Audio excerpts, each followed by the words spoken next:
Hello everyone. So by seeing the thumbnail of this video, many of you have gotten the idea that on which topic this video is going to be. But before telling the sources of your MNS CBT exam, I'm going to discuss some of doubts that I think is very important to clear. So the first one is कि ma'am current affairs के लिए channel बता दें, वो मैं अभी इस video में बताने वाली हूँ आपको। मतलब जीके के लिए भी बताऊँगी, करंट अफेयर्स के लिए, स्टैटिक जीके के लिए भी बताऊँगी, इंग्लिश के लिए भी बताऊँगी और रीजनिंग के लिए भी बताऊँगी। एंड द नेक्स्ट इज़ मैं दी प्लीज़ करंट अफेयर्स और जीके का बता दें, PYQ ऑफ MNS भी बता दें, बहुत हेल्पफुल होगा। तो लेट मी जस्ट एक्सप्लेन। मतलब मैं सारे चैनल्स तो बताऊँगी। MNS की PYQ मैं खुद सेपरेटली वीडियो अपलोड करूँगी हर साल का, मतलब पिछले 10 साल के MNS की PYQ मैं अपलोड करूँगी, तो डोंट वरी अबाउट दैट। बस आप लोग इतना करो कि मैं जो चैनल्स आपको बता रही हूँ, ठीक है, आपको, और जो सिलेबस मैंने आपको डिटेल में बताया है, उससे ज़्यादा नहीं पढ़ना, उससे कम नहीं पढ़ना। उसमें जो जो टॉपिक हैं वो प्लीज़ टॉपिक वाइज सिलेबस को कंप्लीट कर लो। जैसे ही आपका सिलेबस कंप्लीट हो जाए मुझे बता देना कि मैम सिलेबस कंप्लीट हो गया है, मैं आपके जो MNS के जितने भी PYQs हैं 10 ईयर के वो सारे अपलोड कर दूँगी, ठीक है। So don't worry about the MNS PYQ, ठीक। ना come the next doubt that is the, आप प्लीज़ ये बता दीजिए वेट वो MNS चार्ट के अकॉर्डिंग दिखते हैं या फिर BMI। फर्स्टली उनके पास एक चार्ट होती है जिसके अकॉर्डिंग वो वेट को चेक करते हैं। मतलब आपसे पूछेंगे आपकी एज क्या है, देन आपकी हाइट क्या है, और फिर उसके अकॉर्डिंग वो वेट चेक करते हैं, ठीक है। अब वो चार्ट उन्होंने BMI के अकॉर्डिंग बनाई है या उन्होंने खुद से प्रिपेयर करी है, एक्चुअली BMI के अकॉर्डिंग ही होगी वो चार्ट। बस उसमें वो एज वाला फैक्टर रहता है, तो आप जब आप अपनी BMI कैलकुलेट करो तो वो एज के अकॉर्डिंग करना, ठीक है। तो आपको आपकी जो वेट है वो आप एज और उसकी BMI के अकॉर्डिंग ही मतलब मेंटेन करना है, ठीक है। उससे ज़्यादा नहीं होना चाहिए, उससे कम नहीं होना चाहिए, ठीक है। वैसे मैंने लास्ट ईयर करा था अपलोड, बट इस साल भी मैं कर दूँगी वो अपलोड, ओके। सो अब बात करते हैं कि कौन कौन से फ्री यूट्यूब चैनल्स हैं जो आपको MNS की प्रिपरेशन में हेल्पफुल हो सकते हैं। हेल्पफुल नहीं, वो बेस्ट होंगे, ठीक है। तो let's discuss. So the first one is ये अभी मैं उनके लिए डिस्कस कर रही हूँ, ये जिन्हें मतलब MNS की CBT के एग्ज़ाम में पता नहीं है उनका कि क्या होता है। तो ये होता है कि जैसे आप नीट का एग्ज़ाम देते हो, आप सर्टेन मार्क्स स्कोर करते हो, उसके बेसिस पर इंडियन आर्मी एक कट ऑफ रखती है मार्क्स का कि नीट में आपके इतने मार्क्स कंपलसरी हैं, इतने होने ही चाहिए। उस बेसिस पर वो कुछ कैंडिडेट्स को बुलाती है वहाँ पर, जहाँ पर वो MNS का CBT एग्ज़ाम कराती हैं, इंटरव्यू कराती हैं, मेडिकल कराती हैं, ठीक है। मेडिकल के टेस्ट होते हैं। अब MNS का CBT एग्ज़ाम जो होता है वो, उसमें टोटल नंबर ऑफ़ क्वेश्चन आते हैं 40, ठीक है। इसमें से 20 जनरल इंग्लिश के क्वेश्चन होते हैं, 20 जनरल इंटेलिजेंस के क्वेश्चन होते हैं, ठीक है। जनरल इंग्लिश में वही वाला आता है कि ग्रामर आती है, थोड़ी बुकेव आती है, क्लोज और पैसेज, कॉम्प्रिहेंशन पैसेज, इस टाइप के क्वेश्चन आते हैं। मैंने डिटेल सिलेबस वाला वीडियो अपलोड कर रखा है, अगर आप लोग चाहें तो उसे देख सकते हैं। All your doubts regarding the syllabus of the MNS CBT exam will be cleared from there, and I will give the link of that video in the description box, so you can watch that video, okay. Now total marks, क्योंकि हर एक question 2 marks का होता है, each question और is of 2 marks, so total number of marks will be 80, ठीक है। And now there is negative marking, yes of course, पहले नहीं होती थी बट अभी होती है, -1/2 की इसमें नेगेटिव मार्किंग होती है, ठीक है। एग्जाम ड्यूरेशन होता है 30 मिनट का, मतलब पूरा 1 आवर भी नहीं होता, मतलब 30 मिनट में आपको 40 क्वेश्चन अटैम्प्ट करने होते हैं, ओके। सो नाउ कि जनरल इंग्लिश के लिए कौन कौन से चैनल्स हैं, कि मैंने लास्ट वीडियो में बताए हैं, बट इसमें भी बता देती हूँ मैं।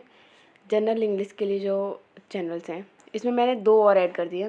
पहले मैंने बताया था इंग्लिश विद रानी मैम, ये सबसे बेस्ट चैनल है जो मुझे लगा है, ठीक है। मैंने इनसे इंग्लिश पढ़ी है बहुत डिटेल्स में, और बहुत अच्छे से इंग्लिश पढ़ाती हैं, सारा कुछ समझ में आता है।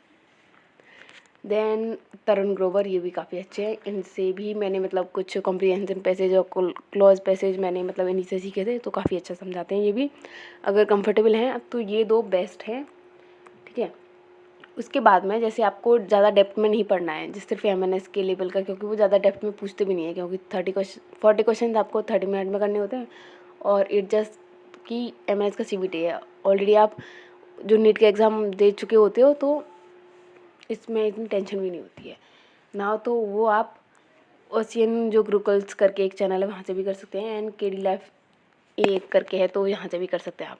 मतलब ये 4 चैनल मुझे ठीक लगे इंग्लिश के लिए, तो मैंने आपको सजेस्ट कर दिए हैं। आप लोग इनसे पढ़ के देख लो, आपको कौन सा चैनल सही लगता है, उन्हीं टीचर से, उन्हीं मैम से, एक ही टीचर से पढ़ना है। ऐसा नहीं कि कुछ मतलब नाउन आपने रानी मैम से पढ़ लिया, प्रोनाउन तरुण सर से पढ़ लिया, एडजेक्टिव आपने ओशन गुरुकुल से, फिर आप एडवर्ब जाके पढ़ रहे हो केडी लाइफ से, तो ऐसे गड़बड़ हो जाएगी। किसी एक टीचर को पकड़ लो और उसी से पढ़ो। हाँ, ऐसा कर सकते हो जैसे ग्रामर आपने रानी मैम से पढ़ ली, वोकैब आप ओशन गुरुकुल से कर लो, ठीक है, और पैसेज वगैरह आप तरुण ग्रोवर सर से सीख लो, तो ये हो सकता है। बट ऐसा मत करना कि ग्रामर में ही आप चारों पांचों टीचर्स को टेस्ट कर रहे हो और अच्छा कौन पढ़ाता है, ऐसा नहीं करना। किसी एक टीचर को पकड़ लो, उसी से सारा कुछ सीखो, ठीक है। और रिवीजन भी करो तो उसी टीचर से करना जिससे पढ़ा है, ठीक। और डिटेल्ड सिलेबस का मैंने बताया, डिस्क्रिप्शन में लिंक दे दूँगी, वहाँ से देख लेना, ओके। अब आते हैं जनरल इंटेलिजेंस के लिए। तो रीजनिंग के लिए जो मुझे सही लगे वो वाईफाई स्टडी अनअकैडमी में कुछ 30 समथिंग कुछ लेक्चर्स हैं, तो उनको देख लो, ठीक है। उनमें से सारे लेक्चर्स नहीं देखने हैं, रीजनिंग का सिलेबस देखना, उसमें जो मैंने टॉपिक बताए हैं उन्हीं टॉपिक को उन लेक्चर्स से कर लेना। मतलब उनमें 7-8 लेक्चर हो सकते हैं, तो 7-8 लेक्चर को देख लेना, मतलब सारा मत करना, सारे की ज़रूरत नहीं है आपको, ठीक है। केडी लाइव एक ऐसा चैनल है जिसमें उन्होंने हिस्ट्री, इंग्लिश, रीजनिंग सारा कुछ अपलोड कर रखा है। तो आप या तो ये चैनल पकड़ लो जिसमें आपका सारा तीनों ही कंटेंट पूरे कर देंगे वो, या फिर अलग अलग कर लो जैसे तुम्हें सही लगे। बट रीजनिंग केडी लाइव पर भी होती है। फिर रोज़गार वेदांकित, ये सबसे बेस्ट है, यहाँ से भी कर सकते हो, बट इन्होंने बहुत डिटेल में पढ़ाया हुआ है क्योंकि ये सारा कुछ पढ़ाते हैं। लाइक यूपीएससी के लिए, यूपीपीसीएस के लिए, एसआई के लिए, है ना। और वो जो कांस्टेबल वाले होते हैं, दिल्ली कांस्टेबल, यूपी कांस्टेबल, तो इनके सिलेबस थोड़े डेप्थ में होते हैं, इतना आपको पढ़ना नहीं है। बट देख लो, मतलब जो मैंने बताया ना कि टॉपिक के अकॉर्डिंग कर लो किसी भी टीचर से। जैसे रीजनिंग में आपको टॉपिक बता दिया मैंने सिलेबस के, उस टॉपिक को उठाओ, किसी भी एक टीचर की प्लेलिस्ट पकड़ लो और उस जो टॉपिक जिस लेक्चर में हो उस लेक्चर को देख के कंप्लीट कर लो, ठीक है। सबसे इम्पोर्टेंट है कि जिस टीचर से पढ़ो उसी टीचर से रिवीजन करना। अब आते हैं करंट अफेयर्स के लिए। तो करंट अफेयर्स के लिए ये चैनल मुझे ठीक लगे, अंकित इंस्पायर्स इंडिया, परचम क्लासेस और रवि अदिति क्लासेस, ठीक है। ये बेस्ट चैनल है करंट अफेयर्स के लिए, कोई भी बच्चा कर सकता है। मुझे करंट अफेयर में बताना था कि आपको डेली बेसिस पे करंट अफेयर्स को नहीं पढ़ना है, आपको मंथ के अकॉर्डिंग, मतलब मंथ वाइज करंट अफेयर्स पढ़नी है, ठीक है।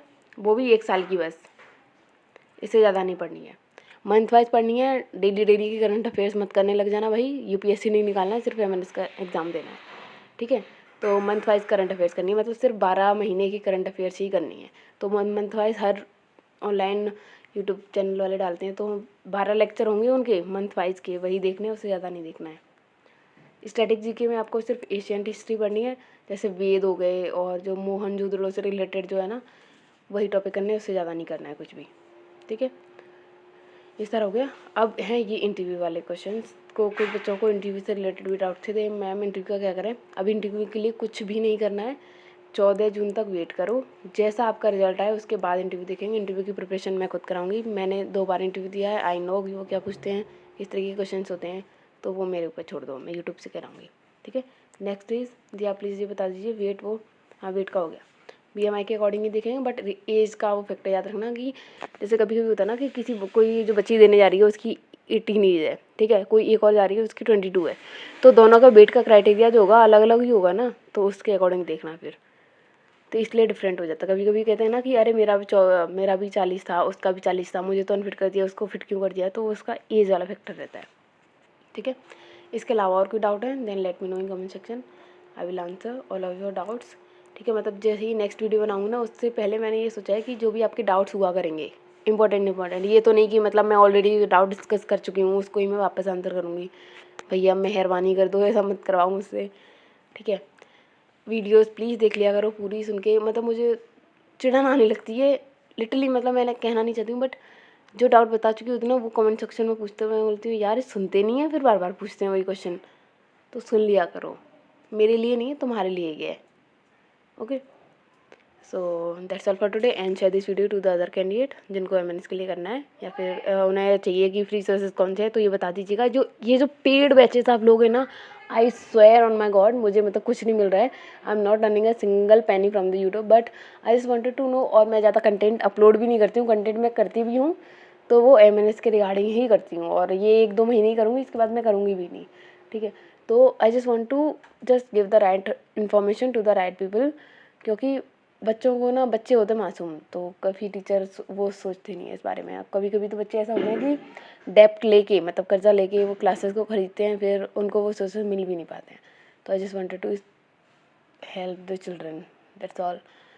सो share this video and bye bye, take care and all the very best. Interview के लिए भी कुछ नहीं पढ़ना है, सिर्फ एमएनएस सीबीटी की तैयारी करो बस।